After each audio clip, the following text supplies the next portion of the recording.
Vous écoutez Mimesis, le podcast qui met votre corps en mouvement et votre esprit en ébullition. Je suis Alex, metteur en scène et directeur de l'association Le Bazar Culturel.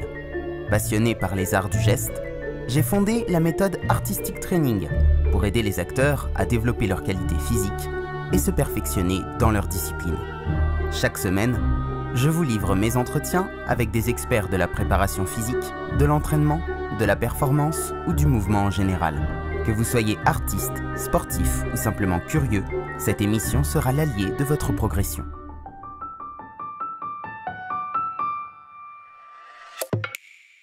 Bonjour et bienvenue dans ce nouvel épisode de Mimesis. C'est comme toujours un plaisir de vous retrouver.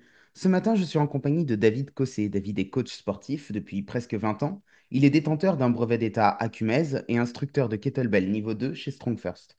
Il est également formateur pour les futurs coachs, préparateur physique dans le MMA et créateur de contenu d'entraînement pour la marque HBX. Il est l'auteur d'un manuel, Get Stronger, le temple intérieur de la force, où il parle des piliers à développer pour devenir fort et le rester. Salut David, Salut Alex, ça va? ça va, je te remercie, en forme. C'est un plaisir de t'accueillir ce matin. Avant qu'on rentre dans le vif du sujet et que tu nous parles de ton travail, j'ai 5 questions à te poser. Tout d'abord, si tu étais un livre. Si j'étais un livre, alors je dirais Le Petit Prince, que je suis en train de relire. C'est assez souvent qu'on me le sort en ce moment, celui-là. Peut-être que c'est un appel à la relecture aussi. Je crois que tu dois être à peu près le quatrième invité d'affilée qui me reparle du Petit Prince. Et écoute, oui, je le lis assez souvent, régulièrement. Si tu étais un film. Bah écoute, on est en période de Noël, donc assez régulièrement, je revois ce film de mon enfance qui s'appelle Les Goonies. Ok. Je sais pas si tu connais. Non, Ouais. non, non, ça me dit rien, mais j'irai voir ce que c'est. Si tu étais une À époque, voir. Ah, une époque, l'Antiquité. si tu étais une devise, Ah, alors j'en ai quelques-unes, mais si je devais en choisir une en particulier, je dirais connais-toi toi-même. enfin, si tu étais une créature légendaire, Ah, un titan. top. Alors, est-ce que pour toi, la force est la qualité physique numéro un et pourquoi? Oui, alors, oui, pour moi, c'est ce que je prêche, hein, la force et la qualité numéro un. Et dans l'école dans laquelle je suis, Strong First, donc comme tu as noté à l'introduction, on met cette qualité en avant parce qu'on considère que c'est un petit peu la clé de voûte de toutes les autres compétences physiques à développer. Après, quand on parle de force, on parle pas forcément de, tu sais, tout de suite, on a cette idée de force maximum, je vais soulever la charge la plus lourde possible. C'est pas forcément dans ce contexte-là, c'est plutôt être fort dans son corps physique, fort, pour être en capacité d'affronter, on va dire, les expériences de la vie quotidienne, qu'elles soient dans le milieu privé ou professionnel. Et c'est corrélé aussi avec une force un peu plus, on va dire, psychique ou mentale. Donc c'est vraiment ces deux qui sont corrélés. Ce n'est pas que la force pure physique. Donc c'est cette qualité-là qui est très importante à développer parce qu'elle demande beaucoup de patience, beaucoup de rigueur. Non pas que les autres ne demandent pas, hein, mais celle-ci particulièrement. Et elle est très traître, j'allais dire, parce que si c'est quelque chose que tu n'entretiens pas, tu la perds, notamment avec l'âge. Donc voilà pourquoi, pour nous, c'est un pilier fondamental euh, qui découle de toutes les autres, en fait. Hmm. Les autres qualités physiques aussi, tu les perds avec l'âge. La souplesse, ça part très vite Certes, aussi. L'endurance aussi. Qu'est-ce qui fait que la force pourrait, qu'est-ce qui fait qu'on pourrait dire que la force est la première de toutes? bah, dans le sens où, en plus, la qualité de force, alors malheureusement, on va dire, si c'est mal fait, est corrélée avec blessure. Parce que souvent, je sais pas toi dans ta pratique, mais la plupart des gens qui se blessent, on va dire de manière générale, dans l'entraînement, c'est souvent avec un développement de charge pas très bien contrôlé, par exemple. Et donc, et plus on avance dans l'âge, malheureusement, et plus lorsque tu te blesses, bah, tu mets énormément de temps à revenir dans le game, si je puis dire. Donc voilà pourquoi c'est quelque chose qu'il faut, je pense, même peut-être pas je pense, j'en suis sûr, hein, entretenir de manière extrêmement régulière. Alors oui, bien sûr, la souplesse est corrélée à ça, parce qu'après on en parlera peut-être ensemble, mais de toute façon, nous on a une espèce de triangle particulier où en fait on a la force, on a l'endurance et on a la souplesse, mobilité, tout dépend de comment on va discuter. C'est vraiment ces trois piliers-là. qui sont importants. Hmm. Qu'est-ce qui, dans ton parcours, t'a amené à cette perspective? Déjà, qu'est-ce qui t'a amené à t'intéresser à Strong First, qui est quand même, comme tu l'as dit, une école de force assez particulière. Et qu'est-ce qui t'a conduit à cette perspective, à cette conclusion autour de la force? Alors moi, déjà, de par mon brevet d'État à CUMES, qui est un brevet d'État, pour faire l'abréviation, c'est un acronyme qui veut dire haltérophilie, culturisme et musculation éducative, sportive et d'entretien. C'est un brevet d'État qui n'existe plus maintenant, puisqu'on a changé. Et dans ce brevet d'État et dans cette appellation, comme son nom l'indique, il y a haltérophilie, il y a musculation. Donc, dès mon plus jeune âge, j'étais un petit peu attiré par cette modalité d'entraînement, si je puis dire. Alors peut-être par les films d'action, tu sais, où on voyait tous ces personnages musclés, forts, etc. Donc, et étant un garçon, étant attiré naturellement par le fait de vouloir soulever des choses lourdes, parce que c'est toujours impressionnant et on a toujours une certaine satisfaction de soulever des poids lourds. Alors, j'essaye de toujours de comprendre pourquoi, mais bon, c'est comme ça. C'est peut-être primitif, j'en sais rien, c'est un instinct primaire qui ressort. Toujours est-il que donc j'ai toujours pratiqué des sports de force jusqu'à maintenant, hein, donc malgré mon âge maintenant un petit peu plus avancé, j'allais dire. Et qu'est-ce qui m'a intéressé sur Strong First, c'est que donc j'ai passé ma certification en 2018. C'était la première certification française. Et j'étais arrivé à un moment de ma vie où, dans mon métier de coach, je commençais un petit peu à stagner. Je perdais un petit peu ce feu, cette flamme d'avoir envie d'entraîner les gens, de les faire progresser, etc. Et j'ai failli arrêter. J'ai failli arrêter clairement mon métier, parce que j'en avais un petit peu marre aussi de cette évolution du fitness en général. Et comme je crois pas au hasard, je suis tombé sur des vidéos d'entraînement de cette école-là, en discutant avec des coachs qui avaient fait des stages. Ils m'ont dit, bah tiens, regarde, on fait ça, ça peut être intéressant. Donc voilà, j'ai commencé à m'intéresser et c'était 6 mois avant la certification. Donc il faut savoir que c'est une certification qui est très très difficile. Mais je me suis dit, avec mon ego hein, de l'époque, je me suis dit, ouais, je peux le faire. Donc, euh, donc je me suis préparé sur 6 mois. Je l'ai réussi, mais j'ai passé une semaine derrière très compliquée. Et en fait, si tu veux, pour faire simple, euh, tu vis certaines émotions pendant cette certification et tu te dépasses vraiment, mais pas que physiquement. Tu te dépasses cérébralement parlant, j'allais dire. Et puis, tu as une osmose avec toutes les personnes qui viennent t'aider. Tout le monde s'entraide, tu vois. Et je trouvais ça très, très chaleureux. Et j'ai eu un ravivement de cette flamme dont je te parlais qui s'était éteinte. Et je me suis dit, tiens, là, j'ai trouvé vraiment une ligne conductrice dans laquelle je veux m'engouffrer. Et c'est ça que je veux maintenant enseigner à mes clients, mes élèves, etc. Parce que je crois vraiment en cette méthode-là. Et c'est parti donc depuis 2018 et j'ai pas décroché. Et pourquoi le kettlebell Voilà. et pas la barre d'haltéro, étant donné que tu venais aussi de là au départ? Alors, il faut savoir que chez Strong First, on ne fait pas que du kettlebell, on fait aussi de la barre, donc la barre olympique. C'est pas de l'haltéro, hein, c'est l'entraînement à la barre. Et on fait aussi du poids du corps. Maintenant, pourquoi moi le kettlebell? De prime abord, je t'aurais dit, j'en sais rien. Je ne savais pas parce que je découvrais un peu cet outil-là. Et ensuite, c'est pareil, c'est un peu une espèce de ressenti interne. Quand j'ai mis la main dessus, j'aimais bien l'aspect de cet outil un peu rustre, tu vois, un peu old school, si je puis dire.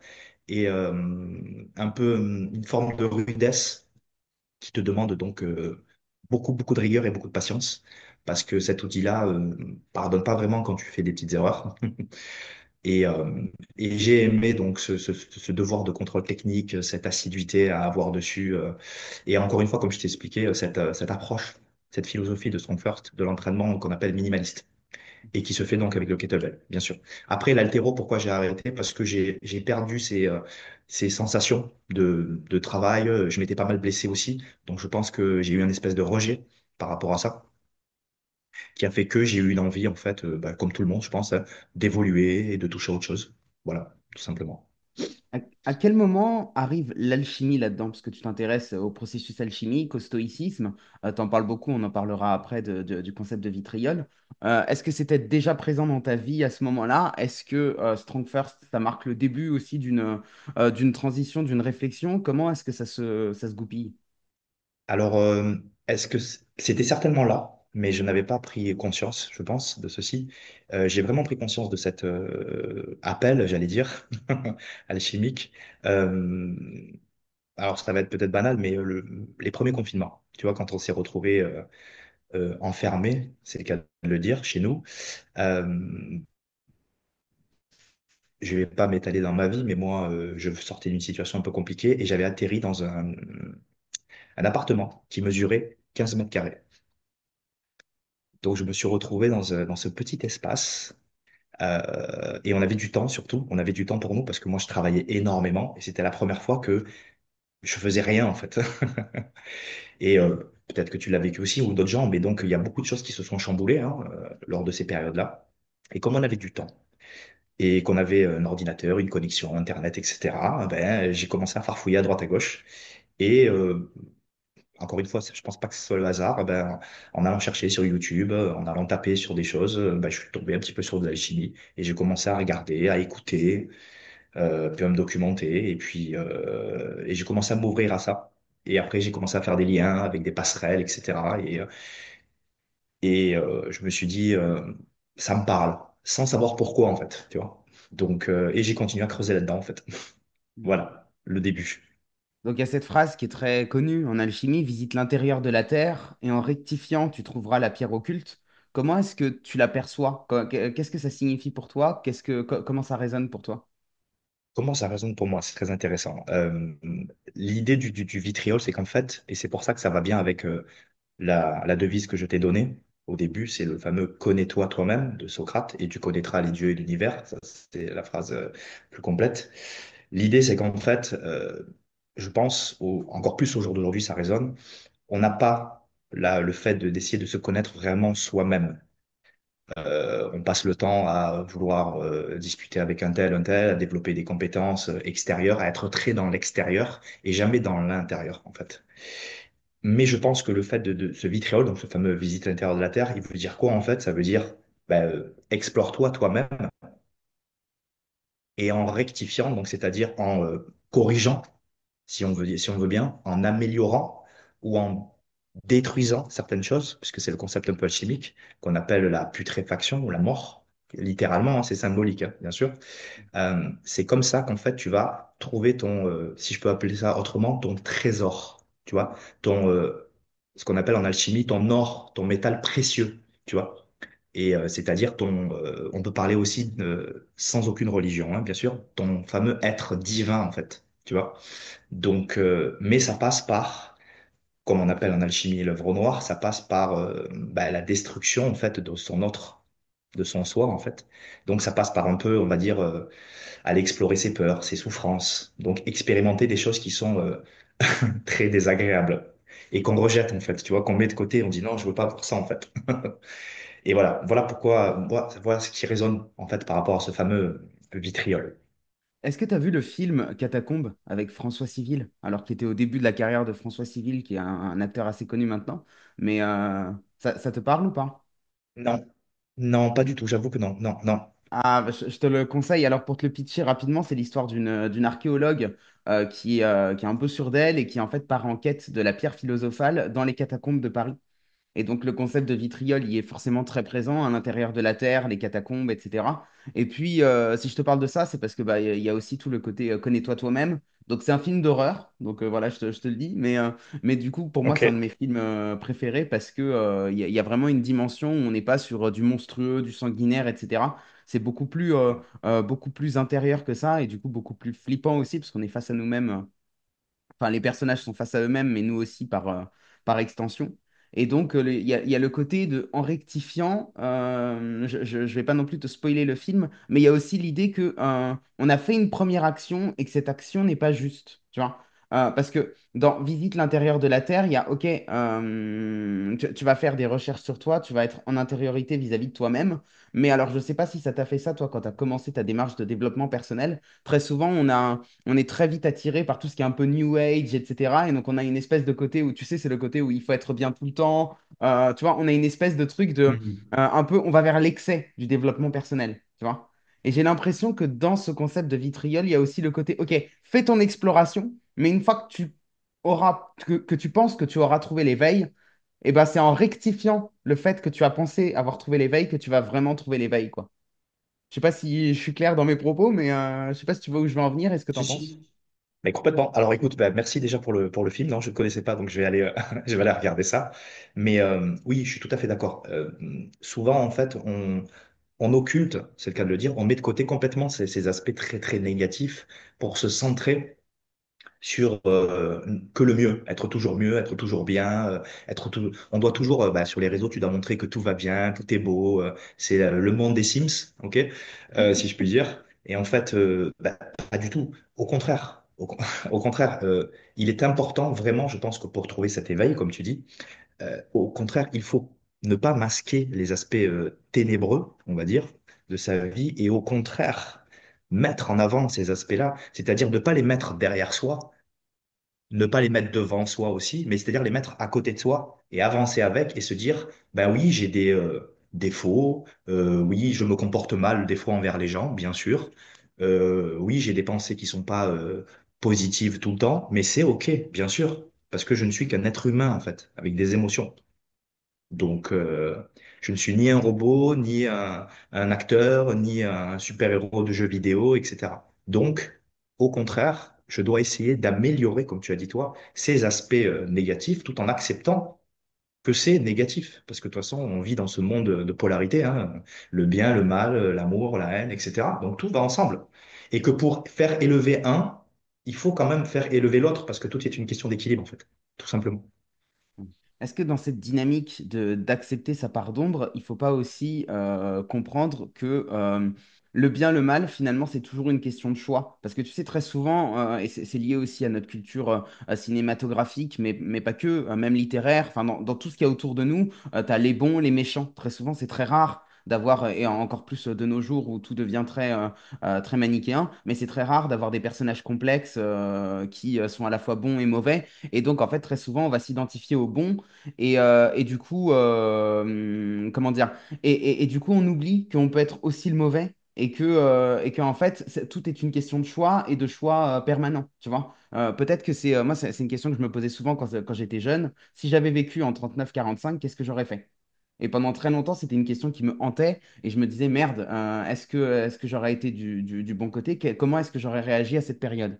Et en fait, j'ai fini par résoudre le truc dans ma tête en disant, bah, peu importe, entre guillemets, l'important, c'est pas si je suis foncièrement bon ou foncièrement mauvais, c'est quels actes je fais au quotidien pour m'améliorer et quel que soit mon point de départ, une fois que j'ai compris quel était le bon et quel était le mauvais, comment est-ce que je fais pour toujours faire le bon choix et que ce choix soit éclairé par des pensées.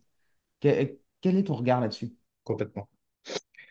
Alors, mon regard, en fait, si tu veux, il est très très simple, hein, effectivement, pendant longtemps, même toujours maintenant, parce que de toute façon, on sera toujours, comme je dis assez souvent, on sera toujours testé dans notre vie, jusqu'à la fin, quoi, donc le plus loin possible, bien sûr, mais on sera toujours testé. Donc, je pars du principe que si tu veux toujours aller dans le bien, on va toujours te tester pour se dire, OK, lui, il veut le bien, bah tiens, je vais voir. Je vais lui donner des expériences et on va voir si vraiment il tient sa ligne de conduite. Tu vois, c'est ce côté-là. Ou alors quand on parle, ouais, je vais toujours avoir des bonnes pensées, ou je vais toujours parler correctement, ben, tu vas tester pour voir si effectivement ce choix que tu as posé ben, va être maintenu en fait. Donc pour moi, maintenant, au jour d'aujourd'hui, j'ai plus une vision de rester un peu dans le neutre en fait. Ni trop dans le bien, ni trop dans le mal, mais être dans le, je ne sais pas si on peut parler de juste, parce que c'est aussi une question de libre arbitre hein, et de choix, comme tu dis, mais d'essayer autant que possible d'être une bonne personne, une meilleure personne, mais pas pour Pierre, Paul ou Jacques, pour moi avec ma vision des choses, en fait, tu vois. Alors, bien sûr, après, on pourrait parler de vice et de vertu. Je vais pas partir dans des délires de certaines choses. Il y a des choses qu'on ne doit pas faire, dans tous les cas, mais c'est du bon sens, comme tout être humain qui est sur cette terre, tu vois. On va pas faire du mal sciemment à quelqu'un, on va pas le tuer, on va pas torturer. Bon, bref, ça dépend des époques, hein. À l'époque, il y a certaines époques où c'était acté. Mais ce que je veux dire, c'est que pour faire résonance avec toi, voilà, je vais plus vers le bien ou le mal en fonction des situations que je vis, que j'expérimente. Je n'essaye plus de réagir à chaud, tu vois. J'essaie d'avoir une forme de réflexion un peu et que de me dire que de toute façon, il n'y a pas de expérience bonne ou expérience mauvaise. Il n'y a pas de réaction à avoir bonne, mauvaise, bien ou mal. C'est que c'est une réaction qui est juste, mais qui doit être réfléchi aussi, et que de toute façon, que tout ce que tu vis, dans tous les cas, et que tu vas vivre, euh, quelque part, tu te dois de l'affronter, si je puis dire, d'accord? Donc, toute expérience mal n'est pas mal, en fait, c'est une expérience, et elle est censée t'apprendre quelque chose, et surtout de voir comment toi tu réagis à cette expérience-là. Donc après, comme tu l'as dit, bien sûr, c'est facile d'aller vers le mal.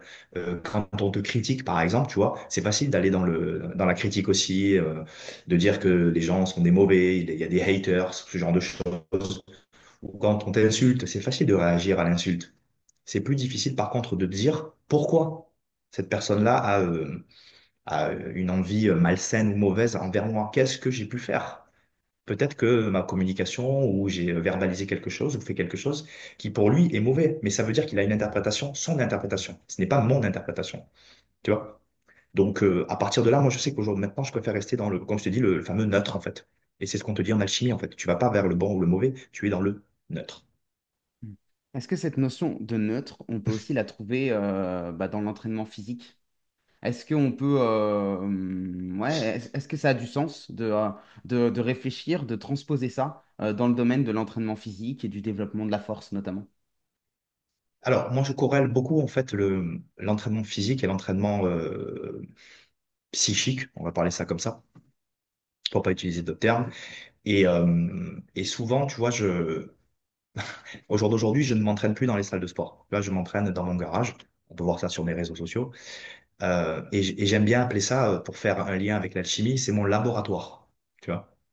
Mais, et le fameux laboratoire, on l'entend, je ne sais pas si la langue des oiseaux te parle. Oui, oui, oui. Oui, voilà. Donc le laboratoire, on l'entend moitié labor et moitié oratoire. Ça veut dire moitié dans la matière et moitié dans l'esprit. Et en fait, je me suis rendu compte que quand je m'entraînais dans mon garage, j'avais ce côté, je m'entraîne physiquement parlant avec mes kettlebells, etc. Mais en fait, je ne fais pas que développer mon corps. Je développe aussi mon esprit, mon mental, tu l'appelles comme tu veux. Et donc, effectivement, quand tu t'entraînes, tu le sais, hein, normalement, si on s'entraîne vraiment comme il faut, on ressent tout un tas de choses dans son corps, on ressent différentes émotions, etc. Et on a un peu des pensées qui partent un peu dans tous les sens. Et le but, en tout cas moi ce que j'essaie de faire, c'est pour ça que je m'entraîne seul maintenant, je mets pas de musique, j'essaie de vraiment me centrer sur moi et d'essayer d'être à l'écoute de moi-même. Et en fait, je refais finalement un fameux vitriol. Je continue en permanence à faire mon vitriol parce que j'expérimente de par mon entraînement physique moi-même en fait. Et quand justement je suis centré sur mon entraînement et mes sensations, je n'ai plus ces pensées qui partent à droite, à gauche, etc. Et donc j'essaye de rester à nouveau dans le neutre, tout simplement, toujours.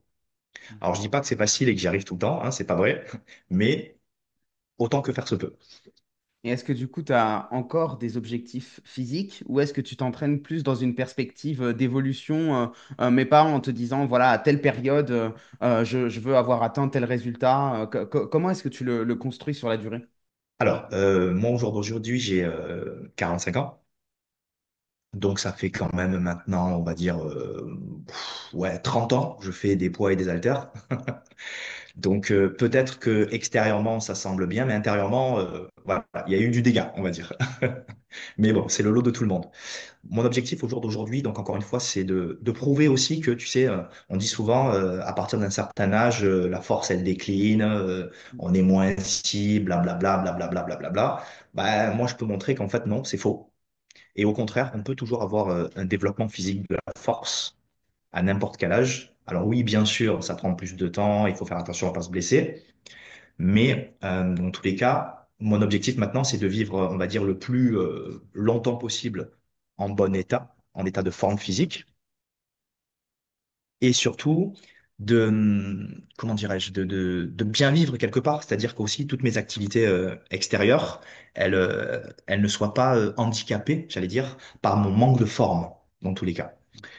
Après, ma vision de l'entraînement a changé aussi, hein. Je veux dire, je suis plus dans cet aspect, comment dirais-je, très esthétique qu'on voit beaucoup, hein, tu vois, sur les réseaux sociaux, par exemple. Pour faire un parallèle, moi, je vois beaucoup de gens qui s'entraînent, par exemple, tu sais, torse nu, et qui se montent torse nu. J'ai rien contre ça, hein, c'est OK, c'est un autre aspect. Mais moi, je suis passé vraiment dans cet aspect maintenant où je veux être fort, mais pour moi, et je veux me prouver des choses à moi-même, OK, et prouver aussi que malgré un certain âge, on peut rester en grande forme. Ça, c'est important. Après, en termes de challenge, Oui, oui, chez Strongfirst, on a ouais, on va appeler ça des challenges ou des défis qu'on a. Donc, ça s'appelle des benchmarks. Et il y en a un particulièrement qui me tient à cœur. Donc, ça fait un petit moment que je m'entraîne dessus. Et donc, le but, c'est d'essayer de le réussir. Donc, ça fait déjà un peu plus d'un an que je suis dessus. Ouais, ouais. Ouais, il y a des fêtes de la force aussi chez Strong First. Je crois qu'il y en a une il n'y a pas très longtemps dans la région parisienne. Je ne sais pas si tu participes à ce genre de regroupement. Quand je peux, il y en a une qui va se faire le 1er décembre sur Paris. Malheureusement, comme c'est le week-end et moi, comme tu l'as dit en introduction, je fais de la formation aussi et c'est le week-end en général, donc je ne peux pas y participer. Mais oui, oui, on essaye, si tu veux, comment dirais-je, d'agrandir cette communauté-là. Et on prend tout le monde, bien sûr, hein, on est dans la bienveillance. Donc, et on veut prouver aussi que, tu sais, le travail de force, il est pour tout le monde. Hommes, femmes, jeunes, moins jeunes, euh, gros, maigre, grand, petit, tu vois, peu importe en fait, c'est fait pour tout le monde. Et comme je disais en amont, quand tu fais une certaine performance, j'allais dire, euh, je sais pas, tu dégages une forme de satisfaction et de gratitude assez incroyable. Et tu es fier de toi en fait, et les gens sont fiers de toi aussi. Tu vois, il y a pas de mal, c'est pas malsain, c'est pas ouais, lui il est trop fort, mais parce qu'il a fait ci, parce qu'il a fait ça, tu vois. Il y a pas ce genre de choses chez nous. Ça n'existe pas. Et ça fait du bien. Mhm. Quelles sont les routines au quotidien qui te permettent de rester fort, outre tes entraînements? Outre mes entraînements. Alors, certaines routines que je peux avoir, déjà, c'est de me lever, on va dire, alors assez tôt. Mais après, qu'est-ce que veut dire assez tôt pour les gens? Ça, c'est toujours pareil. En tout cas, il y a une routine que j'ai mis maintenant depuis un certain temps en, en place, et ça peut faire rire, hein. C'est-à-dire, c'est que, tu sais, c'est quand le réveil sonne, le téléphone sonne, je l'éteins et je me lève. Pas je le remets repeat, 5 minutes, 10 minutes, tu vois, ce genre de choses. Tout de suite, tu vois. Et ce qui peut être intéressant, parce que des fois j'essaie de donner des conseils, c'est de ne pas le mettre juste à côté de soi, de le mettre assez éloigné pour se forcer à se lever et aller l'éteindre, tu vois, par exemple. Ça, c'est une première routine qui peut paraître anodine, mais en tout cas, pour moi, c'est comme une première victoire de la journée, tu vois. Ensuite, c'est d'avoir un temps au lever, pour moi, au calme, c'est-à-dire sans se mettre sur le téléphone ou, je sais pas moi, lire quelque chose ou écouter de la musique, c'est-à-dire avoir le silence, tu vois, du silence pour, on peut appeler ça une forme de méditation, mais je fais pas de méditation parce que j'ai encore du mal avec ça, tu vois, mais on pourrait dire que c'est une forme de méditation parce que j'essaye de laisser aller mes pensées, et d'écouter, de m'écouter en fait, sans parler. Donc je parle pas. Et ensuite, au cours de la journée, je fais aussi des marches parce que maintenant je travaille beaucoup moins qu'avant, hein. Je fais quand même pas mal de télétravail, si on peut dire ça comme ça. Donc, je me force dans ma journée à sortir. J'ai la chance maintenant de vivre dans un endroit qui est assez calme par rapport où je vivais avant. Et donc, je vais marcher à l'extérieur, tu vois, et je contemple ce qui est autour de moi, tu vois. Et encore une fois, comme ça, j'essaye d'être peut-être en résonance avec l'extérieur, mais avec moi aussi, tu vois. J'essaie toujours de trouver ce lien-là. Et ça m'aide aussi beaucoup pour on va dire, garder un certain calme et une certaine sérénité. Après, j'aurais d'autres choses, hein, mais bon, déjà, c'est pas mal. Voilà.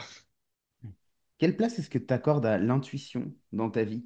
Et je te pose cette question parce que l'intuition, c'est un moment où on est volontairement presque dans une position de vulnérabilité. Quand on laisse de la place à notre intuition, c'est un moment où juste on reçoit et on n'est plus, tu sais, dans l'idée de force, il y a quand même la notion de déployer un effort, de faire quelque chose qui va nous sortir de l'état dans lequel on est pour aller plus loin, ouais, pour dépasser un objectif ou autre.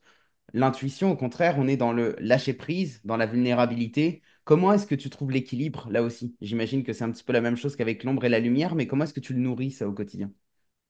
Alors, effectivement, par le passé, encore une fois, c'était une notion que j'écartais, que j'occultais complètement, parce que pour moi, c'était quelque chose qui était corrélé à de la faiblesse.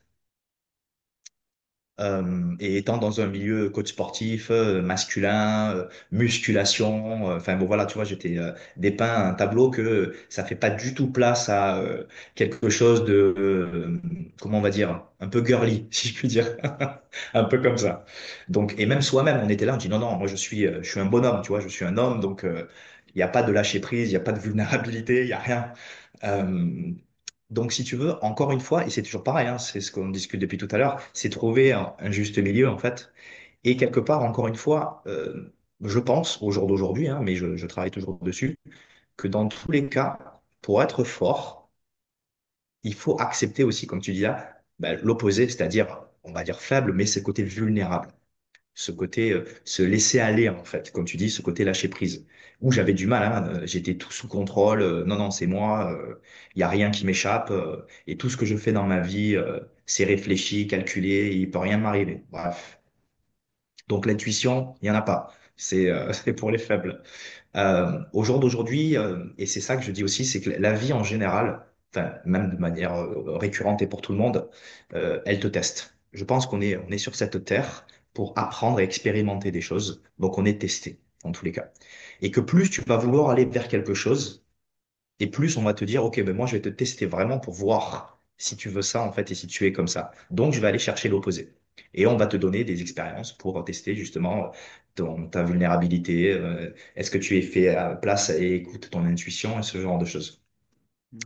Et donc, la place que j'y mets au jour d'aujourd'hui, c'est que, encore une fois, comme je te disais, j'ai aucun souci avec ça. Je veux dire, on a des émotions, on est des êtres à émotions, et que donc, c'est OK, à un moment donné, de se sentir vulnérable et d'accepter, j'allais dire, d'être aidé par des personnes. C'est pas évident, ça aussi, selon la position qu'on a, d'accepter de dire j'ai besoin d'aide. Tu vois, par exemple. Surtout dans mon métier de coach, en général, c'est moi qui aide les autres. C'est pas l'inverse. Mm. Et donc, accepter soi-même de dire, bah, ouais, bah là, je peux pas, j'y arrive pas. Donc, j'enlève mon armure, je vous laisse pénétrer quelque part dans mon intimité, dans mon cercle très, très privé, et bah, je suis à votre écoute. Apportez-moi votre aide, votre assistance, parce que là, j'y arrive pas, en fait. Tu vois? Et donc, ça, c'est quelque chose que j'ai appris grâce à, on va dire, aux claques que tu prends dans ta vie et ben tu t'éveilles en fait. Donc c'est encore, je pense, c'est quelque chose qui te permet de t'élever justement parce que tu es non plus que dans le contrôle, mais comme tu as dit, dans ce fameux lâcher prise. Et donc l'intuition, alors c'est pas quelque chose qui me parle encore vraiment, hein, je l'expérimente hein, parce que jusqu'à présent je ne faisais pas du tout gaffe à mon intuition, mais j'essaye de plus en plus d'être alerte par rapport à ça. Donc encore une fois, je travaille dans mon laboratoire, tu vois, pour faire la passerelle. Ouais, ouais. Et est-ce que bah, dans la manière dont tu t'entraînes, est-ce que dans la manière aussi dont tu entraînes les autres, ça a un petit impact quand même? Est-ce que par exemple aujourd'hui, des jours où tu es fatigué, où tu dis, bah tiens, j'ai plus, si je m'écoutais, je ferais plus cet exercice-là parce que je sens que mon corps a besoin de ça et parce que ça ferait du bien à mon esprit. Est-ce que aujourd'hui tu vas davantage t'écouter ou est-ce que tu vas quand même être dans cette optique de non, s'écouter c'est pour les faibles, vas-y, je vais faire ma séance de force telle qu'elle était prévue au départ. Est-ce que du coup tu ajustes, est-ce que tu utilises du coup ce qu'on pourrait déjà appeler de l'intuition dans cet aspect-là aussi de ta vie et même pour tes élèves? Au jour d'aujourd'hui et depuis un certain temps maintenant, complètement. Je suis complètement en accord avec ça. Je suis capable de savoir un peu à l'avance même, ou même beaucoup des fois, que demain, par exemple, ou après-demain, la séance que j'ai prévue, parce qu'à un moment donné, euh, on a besoin hein, d'avoir un plan d'entraînement, on peut pas partir un peu à droite à gauche comme ça, surtout quand tu veux progresser et grandir. Mais je suis en capacité de me dire, non, là, c'est pas possible.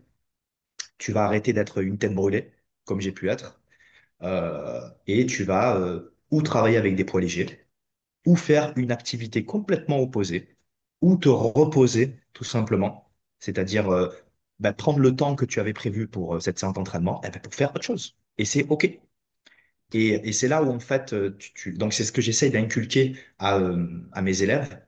Euh, En particulier, justement, tu parlais un petit peu je fais de la préparation physique pour les combattants de MMA, et eux, c'est compliqué parce que eux, ils sont toujours dans le dur, de par leur discipline. Donc, si tu leur dis accepte ta vulnérabilité ou quoi, ils te disent non, impossible, ça n'existe pas. Eux, ils s'entraînent, il faut que tu sais, c'est le fameux no pain, no gain. Tu sais? que j'ai appliqué pendant des années, et maintenant je me dis, mais j'ai été un crétin en fait, parce que ça ne marche pas, ça ne marche pas. Je veux dire, ton corps, à un moment donné, il te parle, et si tu l'écoutes pas, ben lui, il t'arrête en fait. Donc, oui, au jour d'aujourd'hui, je suis en capacité largement de me dire, ben, cette séance que tu avais prévue aujourd'hui, la fameuse séance là, de préparation pour le test que je veux faire, eh ben, tu n'es pas en capacité de le faire. Et c'est OK avec ça. C'est OK. Donc, ben, tu vas travailler plus léger, ou tu vas prendre des temps de pause plus longs, ou tu vas travailler sur ta technique, ou alors ben, tu vas réduire ton temps, ou tu vas faire du vélo, de la marche, de la lecture, j'en sais rien. Et puis demain, on verra. Et c'est bon. Et ça marche. Est-ce que tu es familier de la devise de Hébert, être fort pour être utile? Et est-ce que aujourd'hui c'est quelque chose qui te nourrit? Oui, bah oui, complètement. Parce que c'est, comme je t'expliquais, le fait d'être fort te permet dans ta vie quotidienne, peu importe ton cercle privé, professionnel, etc., d'être en capacité en fait d'être, c'est-à-dire un humain, voilà, comme tu dis, utile ou fonctionnel. Alors après, on met ce mot un peu fourre-tout de partout, mais toujours est-il que tu peux affronter les aléas de la vie en fait. Alors ça peut être n'importe quoi, déplacer des meubles, faire un déménagement, faire des courses, faire des travaux, ou dans ton boulot, s'il est plus ou moins manuel, ben, tu aides des personnes à faire certaines choses. Donc, c'est-à-dire ne pas être handicapé. Handicapé, alors je parle pas dans le sens handicapé, avoir un membre en moins ou pas en capacité, parce qu'il y en a, c'est malheureusement ils sont comme ça, on n'y peut rien. Mais je veux dire, on est quand même, je trouve, l'être humain est pour moi l'être le plus évolué qui existe, quand on parle de, si on fait la corrélation avec les fameuses machines, les robots, les scies, blablabla. Je veux dire, on est une machine. Tu sais, tu connais TRX? Oui, oui, oui, bien sûr. Voilà, leur devise c'était Make your body your machine. Tu vois, littéralement, fait de ton corps bah, ta machine en fait. Et effectivement, on est la machine, on est une machine hyper évoluée, mais on a besoin donc d'être bah, moi, c'est le terme que j'ai vraiment, être handicapé, c'est-à-dire ne pas être en capacité de ne pas faire certaines choses. Oui, on est en capacité de faire tout ce qu'on peut, tout ce qu'on veut, mais ça demande un entraînement. Ça, on est obligé comme ça. On est des êtres bipèdes, on est des êtres qui bougent, qui se déplacent, on est capable de faire plein de choses. Donc, à partir du moment où tu ne fais plus une certaine chose ou compétence, bah, tu la perds, c'est ce que tu disais en début. Donc, tu as besoin. Tu as besoin de bouger, de t'entraîner et donc être fort, oui, c'est être utile parce que tu es capable de faire tout ce que tu veux. Et on peut faire beaucoup de choses. Le slogan dont tu parles, alors je ne le connaissais pas, mais c'est vrai que la notion de machine, c'est une notion qui revient vraiment très régulièrement dans le sport, quoi. Quand on veut s'entraîner, on dit s'entraîner comme des machines, ressembler à des machines, etc. Et pour le coup, c'est aussi quelque chose que j'ai appris à déconstruire parce qu'en fait, tout bêtement, une machine, elle n'a pas d'émotion, quoi. Et est-ce qu'en fait, C'est ça. justement, on ne devrait pas, plutôt que de vouloir s'entraîner pour faire de son corps une machine, est-ce qu'il ne faudrait pas s'entraîner pour devenir des humains plus complets? Parce que tout en prenant en compte bah, nos faiblesses, nos forces aussi, mais aussi bah, nos émotions, qui on est de manière générale. Ah, mais je suis complètement en accord avec ça. Tu sais, moi, c'est ce qui fait qu'au jour d'aujourd'hui, voilà, justement, j'ai été comme ça. Je sais pas toi, mais j'ai eu une époque où, voilà, c'était, ouais, je suis une machine, t'es une machine, on est des machines, y a rien qui nous touche, on est les meilleurs. Bon, bref. Mais encore une fois, la vie, elle fait ce qu'il faut pour te recadrer. Donc, c'est ce que je te disais. Donc, jusqu'à présent, oui, oui, moi, je suis complètement en accord avec ça. Oui, je m'entraîne pour être c'est pas une machine pour être un meilleur humain, si on peut dire. Mais par contre, je sais aussi que je ne suis qu'un humain. Je ne suis qu'un humain. Donc, avec toutes ces choses dont tu as parlé, des émotions, des pensées. Donc, il y a des moments où je vais être très fort, et puis il y a des moments, ben, je le suis pas. Et c'est OK avec ça. Donc c'est pour ça que je, tu sais, je suis aussi sorti des salles de sport pour la simple et bonne raison que je ne trouve plus ce que j'avais moi. J'ai connu à l'époque, il y a plus de 20 ans. Et ça passe par ce côté démonstration. Je démontre à tous les gens qui sont autour de moi, qui font semblant de pas me regarder, parce que tout le monde se regarde, euh, de dire, regarde comme je suis fort, regarde la charge que je pousse, regarde ce que je soulève, tu vois, c'est surfait en fait, tu vois. Mais je jette pas la pierre, attention, parce que j'ai été comme ça, tu vois. Mais je me dis, souvent, je me dis, quand je les vois maintenant, je me dis, bah, la vie va t'apprendre que tu étais pas dans la bonne direction, en fait. Est-ce qu'il y a une leçon que tu as apprise récemment, quelque chose que tu as compris de la vie, de la société, des humains en général? Euh, alors, au jour d'aujourd'hui, je pense que c'est une leçon qui revient assez régulièrement. Je pense, tu sais, un peu comme des piqûres de rappel. Et je dirais qu'en fait, c'est ce qu'on dit depuis le début hein, de notre échange, c'est que tu as beau vouloir être un meilleur humain, faire des choses dans le bienfait, dans l'empathie, dans le partage, etc.